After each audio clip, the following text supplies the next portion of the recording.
Taigi pradedam. Ar pritarėte, kad Seimo narių teisinė neliečiamybė turi būti panaikinta? Pone Ramojau, kodėl?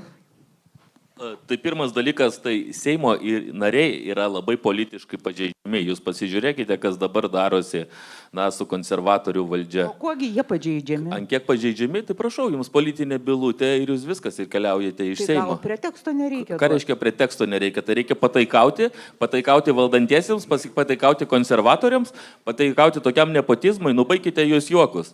Baikite jūs juokus, ką reiškia atimti iš Seimo nario teisinę neliečiamybę. Tai teisinė neliečiamybė atimti tai visas jo teisės. Tai jisai bijos pasakyti kitą žodį, kitą nuomonę. Ačiū.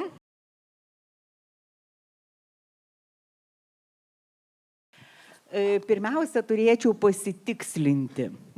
Buvo skelbta viešai, kad rugsėjo mėnesį turėtų būti apeliacinio teismo sprendimas jūsų byloje. Ar jisai jau buvo? Ne, nebuvo. Kada bus?